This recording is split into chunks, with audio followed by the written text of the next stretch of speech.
Hello, everyone. Welcome and happy holidays. This is USA Global TV and Radio, and I am Dr. JACALYN KERBECK, the President, Founder, and Chief Listening Officer here at our network, where we are celebrating you, our loyal followers. We're celebrating our team, we're celebrating our guests and our sponsors.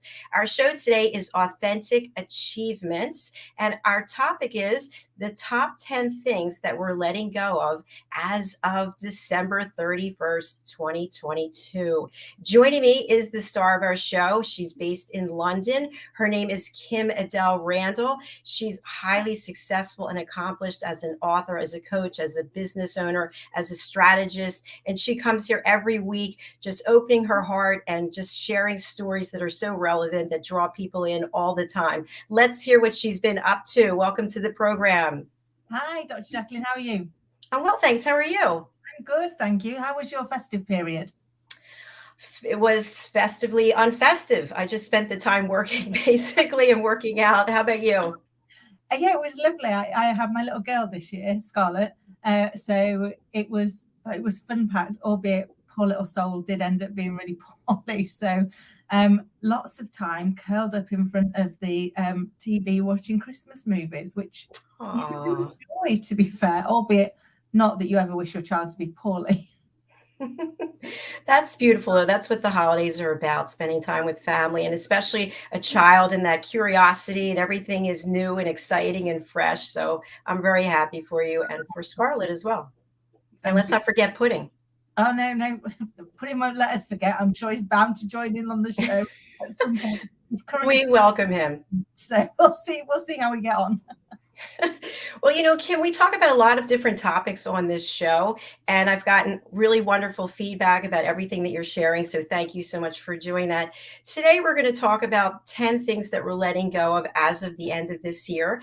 And also, I'd like to have us reflect on things that we accomplished this year that we are really proud of, and not in an ego way, but in a heart-centric way. So I'll start with you. What are 3 things that you're really happy about that you accomplished in 2022? Oh, great question. So the first one is another year being a mum to Scarlett. I look at the little girl that she's growing into, and she's kind, she's considerate, she's curious. She's got such a passion for other people, and I'm just very proud that I get to be part of her journey. So she is my North Star. And she's always my moment of reflection of the art of the possible, the art of what can be. As I've shared before, I was 43 when I had her. I didn't think I could have children. So it's always a moment of blessing for me to reflect on all the things that I thought I couldn't do, and actually you can. And I was blessed from above on that one, but just that perseverance and keep going. The second thing that I'm proud of is having done a TEDx. So it was on my list of things to accomplish before I was 50. I'm 50 next year. And I was very, very fortunate to be given the opportunity to do a talk for TEDx Doncaster, which I did in October. And it went out in December. And I've had some really mind-blowing feedback, people that have reached out to share their story as a result of it, which is amazing. And I'm so very grateful. And the third thing I'm grateful for is the opportunity to have learned new things this year. So I've done a couple. I did a degree in understanding children and young adolescents' mental health to help me be as good a mum as I could possibly be. And I also just recently did my elevated listening course by your lovely self, Dr. JACALYN, because I'm passionate about being the best I can be for my clients and for the people that I come into contact with. And listening is such an art form. So I really relished the opportunity to build on what I already knew and try and be an even better listener, because it is a skill that we have to keep working at, isn't it? Absolutely. And you ruined the surprise, Kim-Adele. I was going to announce that you are officially a certified elevated listener. So I'm sorry. thank you. I saw the email come through and I thought, oh my gosh, I'm going to announce it on the air. So I was super excited that you joined our team of elevated listeners in addition to being on the co-hosting team. So congratulations, and look for some social media posts later today. I will do. And sorry to ruin the surprise. I was just so excited. And I think it's a good gift to ourselves to give ourselves the chance to keep learning, because there's so many other things that can get in the way. So I always think when I've found the time and not given myself a big list of excuses, of which I'm pretty good at, then I have to recognize that I took the step. And I think when we open our minds and we learn something new, it only helps us grow, doesn't it? Absolutely. And it really means a lot to me. You know how important the whole listening and people learning to listen at an elevated level is, not just for this platform, but for peace on earth. Absolutely. Absolutely. And it was so insightful because, I often talk about the fact that people listen to interject, not to understand. We're so terrified of the silence that's going to happen the minute somebody stops speaking, that we desperately start thinking about how we're going to fill it. And therefore, we're not really listening anymore, because we're now creating, we're thinking about what we're going to say next. So getting comfortable with that silence, so that actually you literally just listen, is something I try really hard to do. But the course was so helpful in giving you hints and tips and showing you situations that you kind of looked at and went, oh, I've done that. So it was a really great opportunity to kind of reflect and refocus, I guess. Well, I appreciate that feedback. I think it's interesting. I put together a clip, a promo for the power of listening, and I ran it yesterday, and I created it almost a year ago, which is kind of shocking. I think it was January 9th when I put it together on iMovie. And when I looked at it, it was so interesting to just see me personally, the changes physically, like weird hairstyles, and all the role plays that we did. And I thought, wow, I really have to update this. But it is amazing what happens when we do listen. I found myself yesterday committing one of the errors that I can't stand, which is when people provide a solution and they weren't asked for it. A friend was texting me that he had been in the hospital with an emergency situation. And I said, hey, did you try this? Did you try that? And I thought, what am I doing? I'm providing a solution. And I wrote, and he's an elevated listener. And I wrote, I'm doing the same thing that I criticize people. So it is easy to fall into things when we just feel like, oh, I want to help in some way. And we don't have to help. Just by listening, we are helping. So thank you for sharing your 3 top. I really appreciate that. And can you share yours?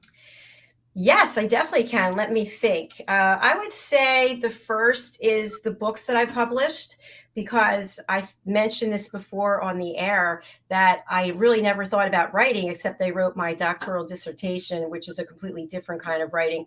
But my father encouraged me to write, and I found an email from him in 2011 with all these resources of things that I could utilize to write. And anyway, it's just amazing how, as an author, you've written more books than I have. How many you have now? 9? No, I'm just on number 6. Just on. Okay, 6 is a big number, so good for you. But you know how it is a whole process. There's a lot that goes into it. And then you put your time, your energy, your effort, and your money. Let's not forget that it costs money. And then you don't know if it's going to sell or it's not going to sell. But it's, I think, really rewarding to put it out there. Yes, it is. And your books are great because they cover such a spasm of the audience, don't they? So they appeal to so many. And I bet your father's really proud. Well, I hope so. I really did put myself out there in the first 2 books. And then the next one is the children's book. And the 4th one is coming out January 14th. Although I have to say, we had a guest on yesterday who's a publisher, and she mentioned never to publish a book in January. So I said to her, oh, whoops, I have one coming out in January. So we'll see what happens. But I would say that's my first. And my second is actually going to happen today. God willing. It's going to be accomplishing my 500th class of solid core. And solid core is a workout that it's not for everyone. It's extremely hard. They tell you that, the coaches tell you that in the class, that it's not for everyone, but it's for you because you decided to take it over. But it's mentally, physically, and emotionally, it pushes you to your limits. It is absolutely the hardest workout I've ever done. And I've gone 10 weeks in a row. I only missed one day because I had to have a colonoscopy. So I am excited. I went out yesterday. I don't usually buy any clothes, but I wanted to buy like a little outfit that I would wear. And I thought, that's ridiculous. I don't need an outfit to celebrate it. So that's my second one. And the third one would absolutely be the incredible friendships that I've developed with people from around the world as a result of coming to this platform. Oh, amazing. And it's a fascinating platform for that, isn't it? We meet some amazing people, and I'm very grateful to be part of it. And you should be very proud of the impact that you're having. Well, thank you. I appreciate that so much. And I really love working with you and having you as my friend and seeing you grow and watch your TEDx speech, which, by the way, if you are watching on television, you can see the link for Kim-Adele's TEDx speech, which I highly recommend that you take a look at. I think also it's important that as we come to the end of the year, that we look at things that we've been doing that are maybe dysfunctional or not helping to serve us. And also maybe things that we've been obsessed about or saying to ourselves, I have to change this and I have to change that. And maybe we just say, no, I don't really have to do anything. I should do what is going to be best for me, but driving myself crazy isn't going to be one of those things. What are your thoughts? Oh, it's so true. We do, don't we? We tell ourselves off. We give ourselves goals that aren't even our goals. We do them because we think that other people might think that we should have those as our goals. So, I do it constantly. It's like, I must lose more weight. I must look different. I must do this. And it's like, if it were really important to me, I would have done something about it. Instead, I just berate myself for having done nothing about it, and then tell myself I'm going to do something about it tomorrow. But for the things that are really important to me, I'll do them. So one of the things I'm going to let go of as we move into the new year is goals that aren't mine, things that I have created because I think other people think I should, rather than things that I've created because genuinely they make my soul sing. I think that's brilliant. I love that. And as a follow-up to that, we also get so caught up in what other people think. Oh, we do. We do. I mean, we live in a compare and despair society. We compare ourselves to everybody else's seemingly perfect lives that they have on social media. And then we despair at the messy reality of our own lives and find ourselves lacking. And yet, as I say to people all the time, funnily enough, we don't post. I don't post the no makeup selfie when I've been up all night if Scarlett's ill. That is a blessing to the world that I don't do that. And I don't post when I've burnt dinner because I got carried away playing Barbies. But do you know what? All of those things happen. And so we're all putting out our very best version of ourselves. And the reality is that's not how we live all of the time. So I think, just being kinder to ourselves and saying, life does get messy. Life does have its ups and downs. We do have days where we feel like we look all right and days where we feel like nobody should have to see us. But that is just how it is. But it's interesting if you ever ask other people for their opinion of what's going on in the world. I struggled for years and still do on the way I look and how I show up and it not being good enough, it not being what other people expect. And yet when I meet other people, they'll be like, you always look so immaculate. And like, really? I always look such a scruff. I always look such a scruff. And I try desperately not to be scruffy. And yet I always look like such a scruff. But their view is very different. So I think sometimes asking other people for their opinion allows us to have a 360 view of what's really going on. Because unfortunately, we are pre-designed to often see ourselves in the harshest light. So true. And you look great, by the way. So eliminate that word from scruffy, whatever you said, eliminate that. To the point that you just made on Christmas Day, I actually was on social media. I went on Instagram and all these beautiful families in their pajamas in front of their perfect tree and the perfect meal. And so my mom and I didn't do anything on Christmas. I just worked and worked out. And I started looking at the pictures and I started feeling a little sad. And I thought, this is all contrived. I'm happy for everybody who's celebrating, but they're only putting on the best pictures of that are orchestrated for social media. And so I think for people who struggle with mental health issues, that's a really tough place to be, to see everybody looking like everything in the world is perfect. And again, that's just one moment in time. And we want people to be happy. We want people to feel good, but we have to balance that with what's really true. Because if we're just putting the beautiful, the pretty, the rich, it's not true. It's not reality. No, it's so true. And it's funny, I used to desperately take photographs of everything because I felt very guilty as a single mum that I get the privilege of seeing so much of Scarlett's life, and that the rest of the family don't get to see as much of it. So I used to take pictures every single day, everything we did.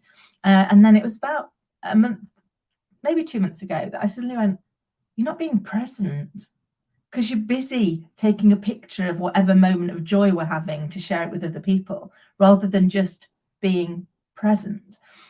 So I stopped. And for the last couple of months, I've just been present. And every now and again, I remember and I take a picture and I send it and give people an update. But I give them an update of what's been going on, but with less of the pictures. So I didn't take any. I took pictures of her opening presents on Christmas Day morning to send to the people that she opened the presents for, so they could see her open their present. But I didn't take any others. I was with her for the day, and we were very lucky. We went and spent some time with friends, and it was a lovely time. But it made me realise that actually I enjoyed it so much more being present with her than I did going, oh, that's a big, great shot. Wouldn't that be lovely? Let's just take this one. So I think it's getting it in balance, isn't it? I think sometimes we're busy projecting to the outer world rather than actually living in the real one. Very true. Very true. And I think for you and for me and for other people who are influencers, obviously we're out there in the public domain. We want to motivate people. We want to inspire people. So sometimes it almost feels like it's incumbent upon us to put pictures out there to inspire people. But I don't feel that it's in a way that some people are doing it, especially the movie stars and whatnot. It's always, look at my 10 homes and look at my huge ring. And look, it's like, no, we don't need to look at it anymore. Good for you. We're happy for you. So I think that's one area. I think also for me, people will just in a conversation say, we've got to get you out there. We've got to get you, doing a social life or traveling. Or no, you don't have to do anything, because I'm really happy with the way my life is. Maybe you're not happy with the way it is. But again, people just voicing opinions. And then I think to myself, I guess they don't like the way that I'm living. I guess that's what it is. And they, for some reason, feel sorry for me, but there's nothing to feel sorry about, because I've chosen the life that I have and I love it. That's so true. And I think it's because people want to help. And if you've got a life that's different to their life, then actually the assumption often is that it must be lonely. I'm on my own with my little girl, and people are like, oh, but you should meet somebody. Why? I'm perfectly happy on my own with Scarlett. We've got a great life. We have tons of fun. But I think when I've chatted to friends, it's because they can't imagine living their life on their own, or parenting on their own, or any of those things. Like, doesn't it get hard? It's like everybody's life gets hard. Your life will get hard even though you've got a partner. It's not like just because you're with somebody else that suddenly means that everything becomes easy. Life has its challenges. It has its ups and downs. It has those, whether you're single or whether you're part of a couple. It's the same thing. It's about actually whether or not you're happy. And to your point, Dr. JACALYN, you're happy. You live the life that you've got. So you shouldn't have to change it. It's just we live our lives slightly differently, perhaps, to other people. Yes, I really agree with that. It's interesting. Someone contacted me the other day and said that they're splitting up their relationship and they have to meet somebody. And I said to this person, maybe you need to providing, so they asked for my opinion. Yeah. Maybe you need to take some time just to figure out who you are and what you need. And I think given that you are single, I am single, you really get to know yourself. And it's not easy to look in the mirror sometimes and see what you see, but then you get the ability to work on it. When you're with a partner, many times that just goes by the wayside because you're so busy pleasing them and doing what it is that they want, and maybe vice versa, that you don't have that gift to Yeah. be able to reflect as well as to make choices. And you don't have to answer to anyone. You don't have to, no, I don't have to be there, I don't have to do this, I don't have to do that. And I think when you're alone long enough, you kind of get settled into that. Mm. Just like when people are in relationships, they get settled into the dysfunction or settled into, how could I possibly break up with her or him because I've been with them for so long? But that's again what you talked about, fear and hope. And I think when we stay in a position of fear, our lives are not fulfilling or as fulfilling as they could be. It's true. And I think sometimes we try and live our lives to how other people want them to be. I remember this year for my birthday, my little girl wasn't at home for my birthday, and she was very upset about it. And she was like, "But mummy, you won't celebrate, will you, without me?" And I was like, "Of course not, darling. I'll wait till you're back, and we'll celebrate. We'll celebrate together." And so I decided that I was actually going to spend the day totally on my own, and not because I'd not been invited to lots of places I had, but I was like, all of those feel like I would be celebrating my birthday, and I'm not doing that because I said I wouldn't. So I'm going to spend the day on my own. I'm going to take myself off for lunch. I'm going to sit and people watch for a bit. I'm going to come back and watch movies, and I'll do all those other things another day, just not on that day. And it really bothered lots of people. They were like, "But we were really worried about you spending the day on your own." I was like, "But I'm choosing to. I've got all these options. It's not because I haven't got options. It's because it's a choice." I said, naturally, I spent a lot of years not liking myself at all. So it feels like a real celebration that I like myself enough that I want to spend time with on my own, in my own company. As I would never have said that years ago. I would have done anything to not be in my company. So having done a lot of work on myself, and to your point, Dr. JACALYN, that having to look at yourself in the mirror, I always say, I've yet to meet a woman that can put mascara on without looking at herself in the mirror. So we know it's going to happen at least once every day. And for years, I didn't like what looked back, and not in the slightest. I would just be critical of everything. And now I can look back and be proud of who I've become. And so for me, sometimes taking that selfish time to just be by myself is my gift back to myself. Because when I'm with other people, I try really hard to be listening to them, to give them the space to understand what's going on in their world. And so it's nice to be able to take that step back and just be. Congratulations. That is outstanding. I really admire you and respect you for that.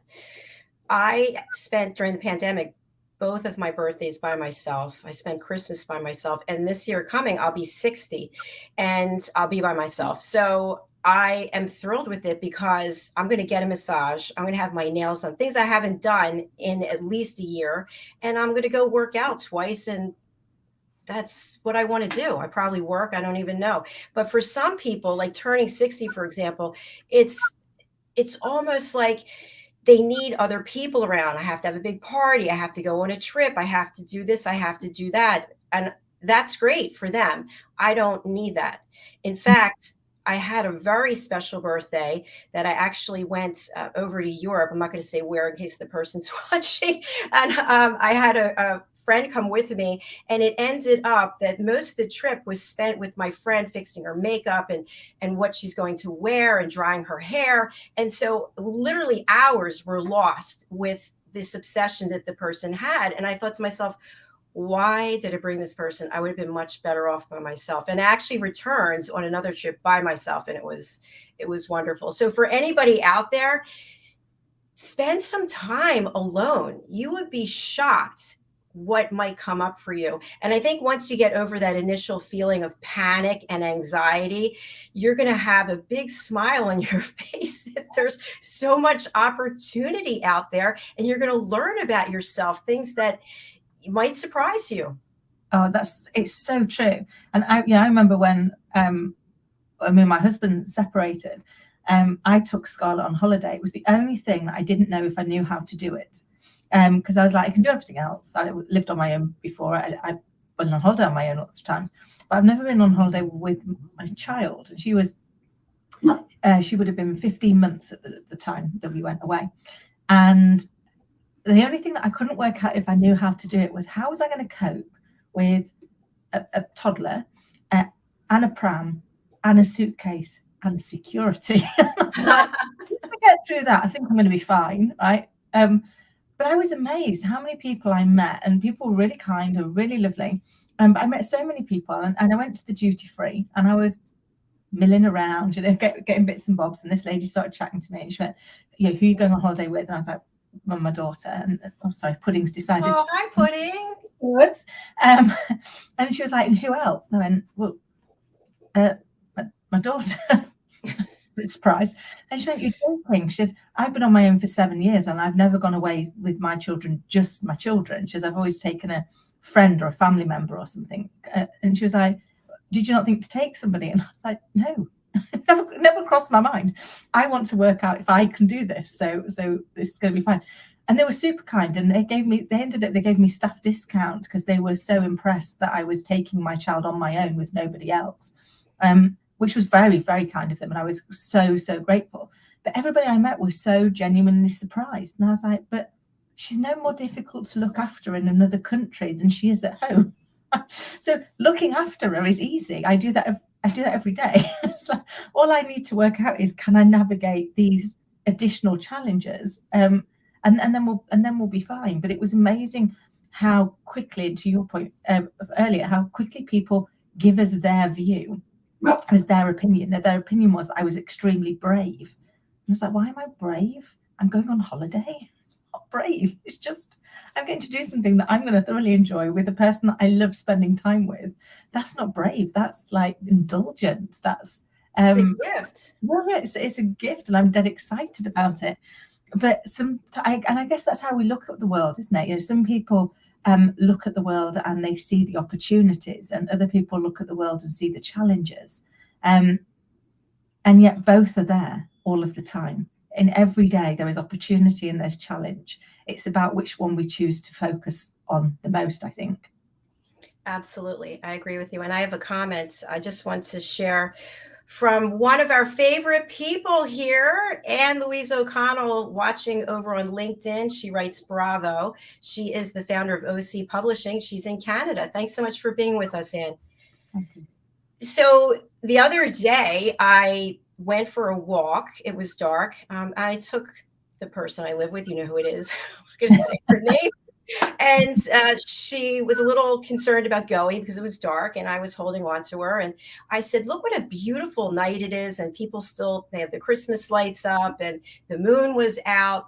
And she said, what if we get attacked by rabid dogs? Or what if we fall and trip? And I said, the two of us are here in the same scenario.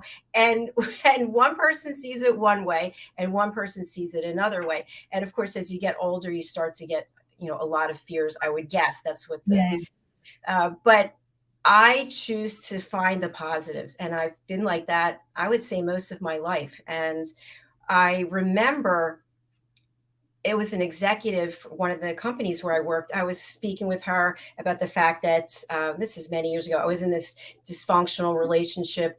And she said, but guess what? You really have a gift because you use that time to get your doctorate. And she said, if you were in a relationship that was really gelling and working out, you wouldn't have been able to do that. And I said, you know what? That's actually a really good point. And that doctorate means way more to me than that person did. So a follow-up from Anne. I saw the topic and had to stop to listen. Well, thank you. We appreciate that. So, what are some other things that you want to let go of, or that you want to just stop beating yourself up about? So one of the things I've literally just started doing it, and it's been such a godsend. I was dreadful for having the world's biggest to-do list. And every time something came up, it's okay, I'll pull on the to-do list. And then I'd start every day looking at it and going, oh, there's a lot to do, isn't there? It's only so many hours. So what I've started doing, and I'm going to carry it into next year, is I've started at the end of every day saying, what are the 3 things that have to be done tomorrow for tomorrow to be a success? No more than 3. And I write those down. And they're the first things that I do every day. So I block out the first part of my calendar so that I don't take calls or do anything else unless it's an emergency. And I get the 3 things done, which means I'm guaranteed by lunchtime to have had a successful day. And it's totally changed my life. I'm no longer beating myself up about things on a to-do list. That how many times have we done that? We've not done the thing on the to-do list. And then by the time we get round to it, it's no longer relevant. It wasn't even important. So we were just busy being busy. So freeing ourselves up to just focus on the things that really make an impact has been an absolute game changer for me, and one that I'm definitely taking into 2023. That's excellent. Congratulations. I love that. We get stuck, don't we? I think I spent years being busy. And if I wasn't being busy, then I felt there was something wrong with me. So I'll add more things in that make me busy, because that was my measure of success without realizing it. If I could get to the end of the day and say, oh, it's been really busy, or it's been manic, I've had a manic day, then I felt good. So it felt like I served a purpose. And but what did you actually do? What did you do that was of any significance? What did you do that added any real value? Or were you just busy doing lots of little things that probably nobody even really noticed or needed? So I think giving ourselves permission to say no is something I'm taking into next year. I'm really bad at being an absolute yes person. People ask me to do things and I say yes, even if I don't want to do them. They ask me to go places and I go, yeah, of course we'll do that. Even though I'm dreading it and thinking I'd really rather be, curled up with a cup of tea and a good book. I say yes all the time. And I used to feel that if I didn't say yes to everything, that people wouldn't like me or wouldn't want to spend time with me anymore.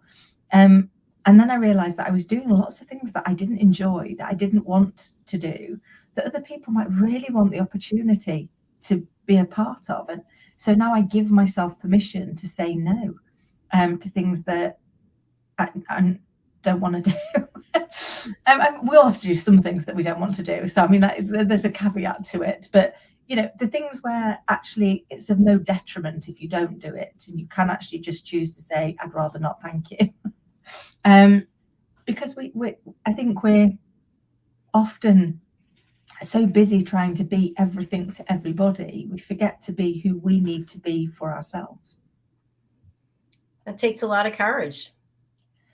Yeah, it really does. It's probably one of the bravest things I've ever done, and yet it didn't feel very brave at the time. It felt selfish, and I think that's another thing that I'm going to let go of in 2023 is badging everything that I do as selfish. Anything that's about doing something for me, I assume is an act of being selfish. And yet, actually, would I think that if somebody else was doing it for themselves? No, I'd congratulate them for taking some time for themselves.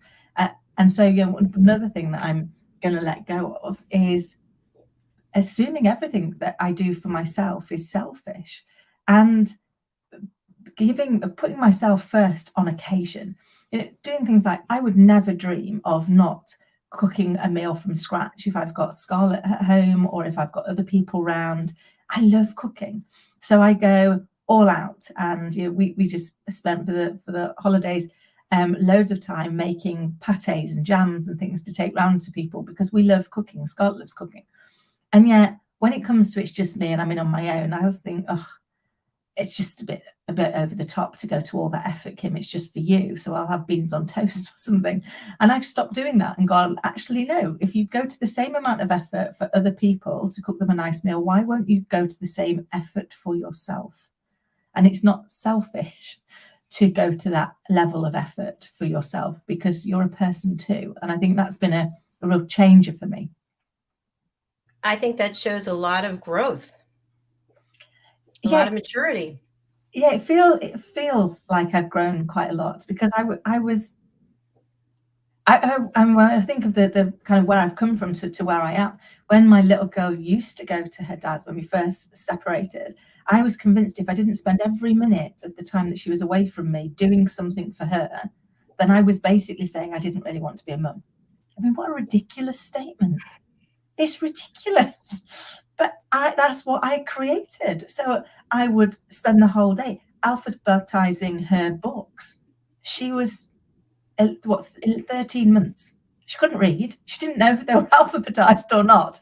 But I was like, oh, that'll be really nice, won't it? And I'll colour coordinate all the toys and I'll watch some of those and do that. I could fill a day with useless activities just to be able to say that I'd spent the whole day doing things for her, because I didn't want to register that she wasn't there. And I now realise, and it has been a real growth journey, that doing things for me allows me to fill my cup, so that when she's back, I'm on full form to be the best mum that I can be.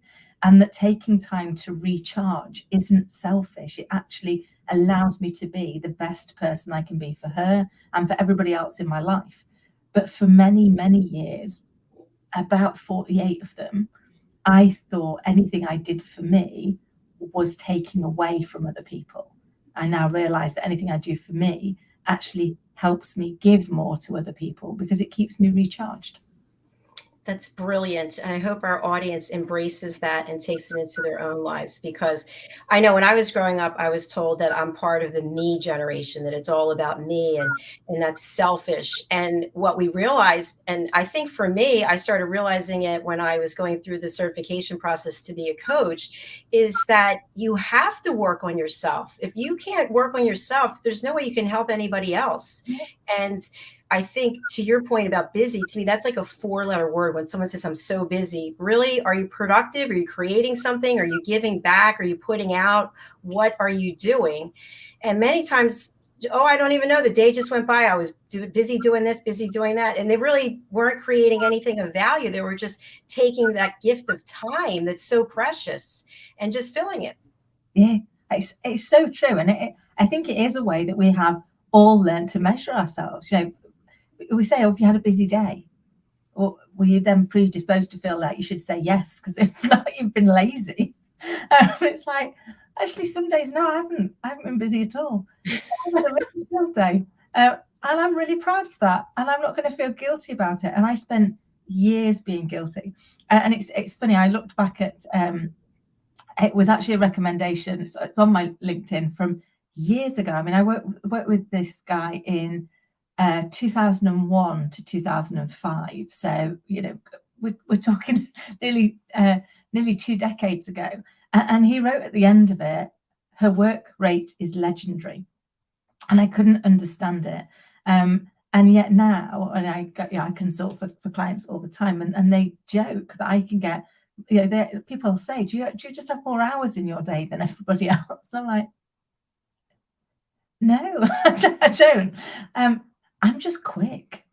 I'm just quick at what I do. I've worked out I am quick at what I do, but that is as a result of always having felt lazy and always having felt not good enough. So I would just do more and more and more and more things, thinking as long as I'm busy, as long as I keep adding things in, then people will think that I'm relevant, that I am worthy of being here. And whilst it was my Achilles heel for like 3 decades, it's become probably my shining light now that I'm nearly 50, has been the fact that because of that, I learned to get really quick at everything that I do, because I need to cram so much more of it in. So now I can deliver the same level of work that people would expect out of a day in a few hours.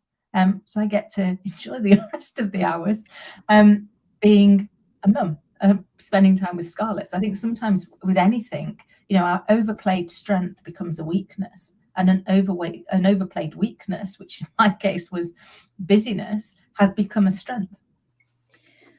Well, it sounds to me like you've really mastered the art of time management and productivity, and you've got that focus and that drive because you know where your heart is and what you want to do.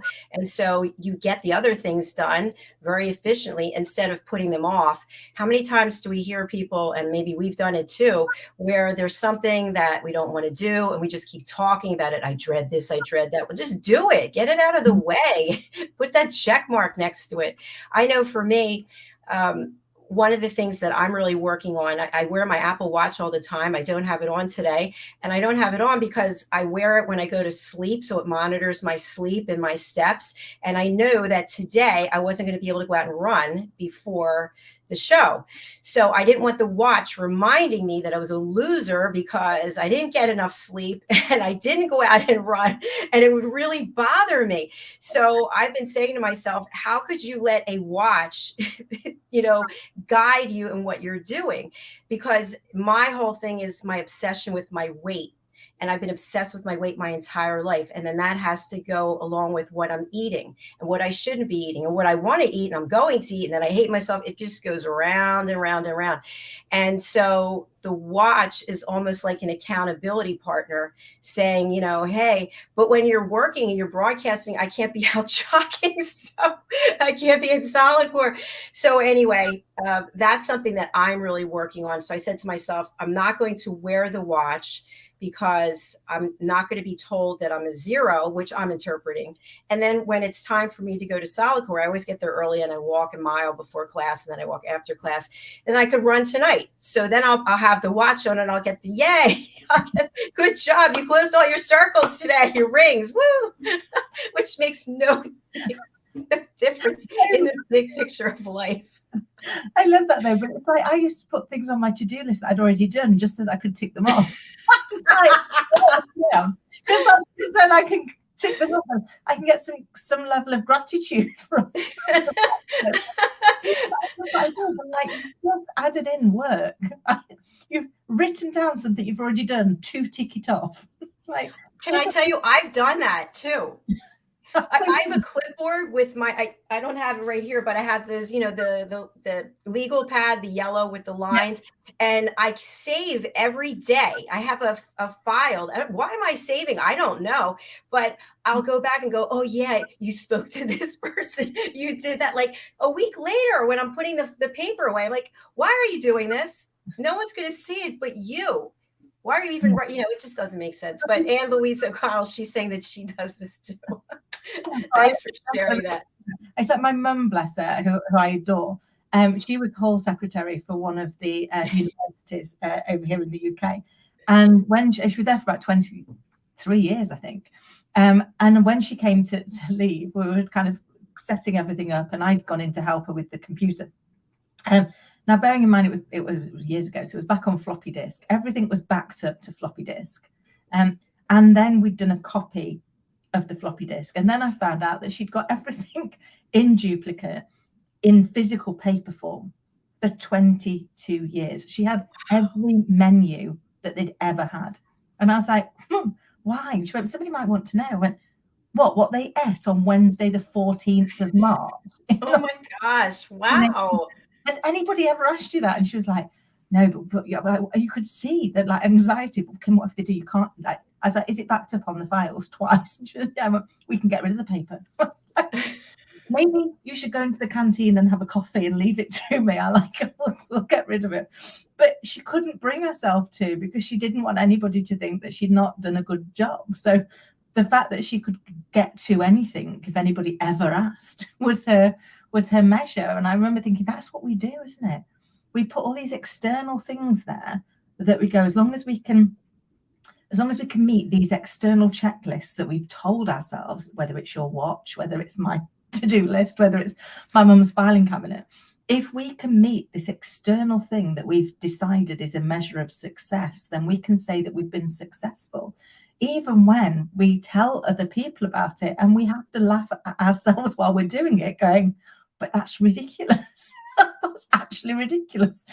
But we've used it for years as a measure of success. And I wonder how many more of those are there in our lives where we're counting them as measures that we've been successful. But if we actually had to say them out loud to other people, we wouldn't be able to do it without laughing at ourselves for how silly they are. And it's interesting because we know now that we're not alone. And thank you for sharing with us that you're doing the same thing. And I'm not sure if it's because when we leave this earth, we want to feel like we've got this huge pile of accomplishments.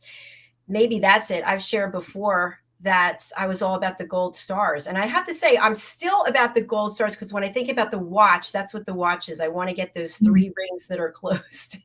Sometimes it's 9 o'clock at night and I'm out walking in the dark just so I can get 50 more calories. I'm like, come on, you can do it. You can do it. I come up doing push-ups. Why? I don't know.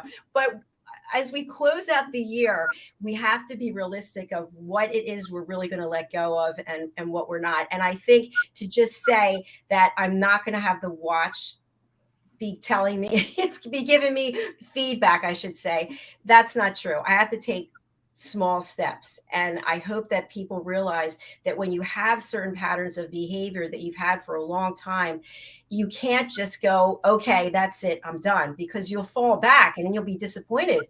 And people are going to be making resolutions. I personally don't have any resolutions that I'm making for the next year. What about you? And no, that's why I started mine early, because if I set January resolutions, I fail every single time. And I fail because I've set them, not because I want to make the change, but because it's January. And everyone will ask me what resolutions are. So I'll come up with a list of things that I think other people want me to change. So actually, all my resolutions have ever been is my projection of what I think other people think about me. So what I did this year was let go of doing that and started to make some changes only in the last few weeks, but of things that really bug me, things that I'm fed up of telling myself off about. Because I realized, I say to Scarlett all the time, you won't get in trouble for making a mistake. You might get in trouble if you keep repeating the mistake, because it means you're not learning. And when I found myself saying that to her, I was like, and how many things do you keep repeating, Kim, that you don't want to do, that you berate yourself for, and yet you keep doing it? So either stop telling yourself off for them or stop doing them, but you've got to break that pattern somewhere. So I'm finding myself, like, when I tell myself off about something, going, why am I telling myself off? Is it because I really don't want to do this, or is it because I think other people think that I shouldn't? So I'm trying to swap judgment for curiosity. So when I find myself judging myself or others, I'll instead try to be curious. When people tell us something, and we immediately, because it's the way our brains are made, we immediately decide if it's right or wrong. We have an opinion on it. But if instead we swap that judgment for curiosity, to go, oh, that's interesting, I've never thought of it like that. Could you tell me a bit more about how you came to that thought, how you came to that conclusion? I might still disagree, but I'm going to learn something along the way. But equally, when I leap in with well, I think that's wrong, as I'm often, unfortunately, loath to do, I will say to myself internally, go, okay, I'm curious, why are you so adamant that you know the answer? So I think with everything in life, and you're so right, Dr. JACALYN, we have to make small steps.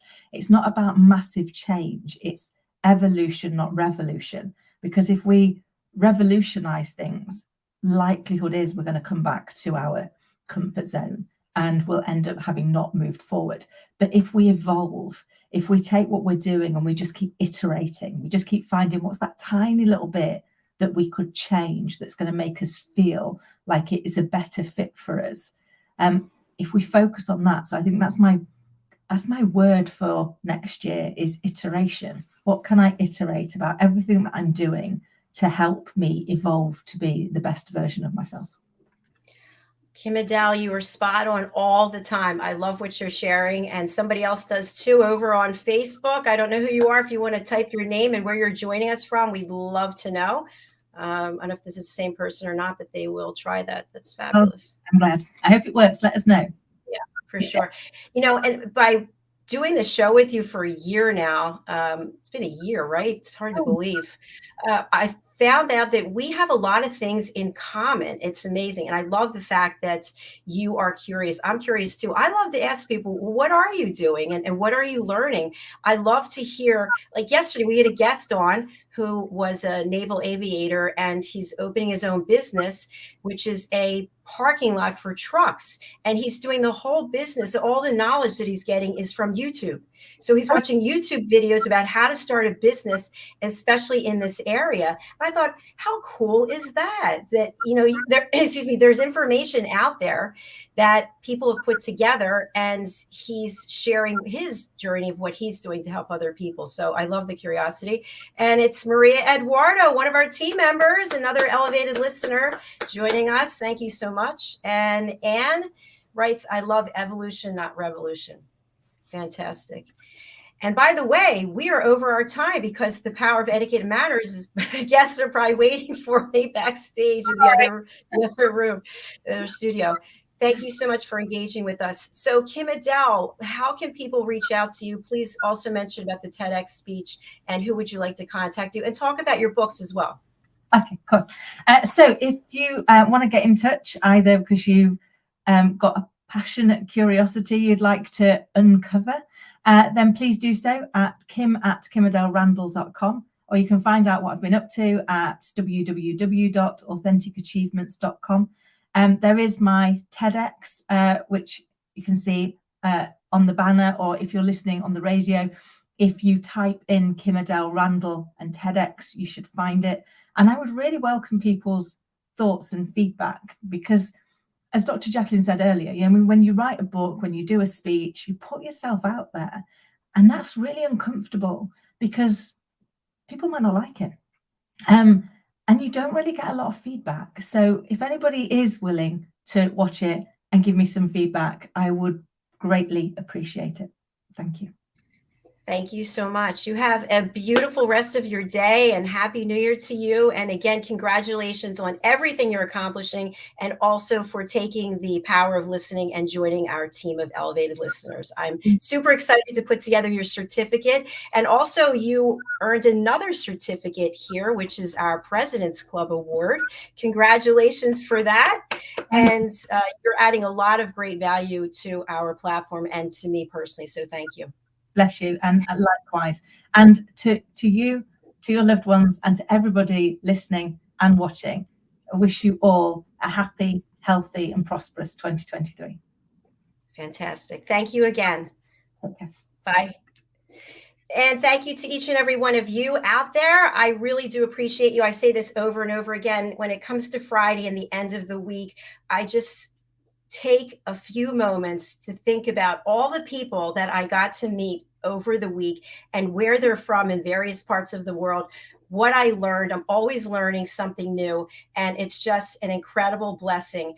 And what I want you to remember is not about my journey, but just to share. I was in corporate, as you probably know if you follow me. I left in 2020, the pandemic hit, and I thought I'd focus on coaching and some other things, and none of it worked out. And the bottom line is that if I didn't leave what I was doing, if I didn't walk through the door of opportunity, I wouldn't be where I was today, where I am today. And this started as a radio show that I paid for, and was Rapping with Dr. JACALYN, just one radio show. And then we had 4 shows, and then we were on television, and now we have 25 shows a week with people from all over the world. So I encourage you, as opportunity and the gift of time, that you try something that you've been thinking about, or you interface with people that you appreciate, that you're following, you help other people, you volunteer, you be kind, do something to get out of your comfort zone. And I promise you,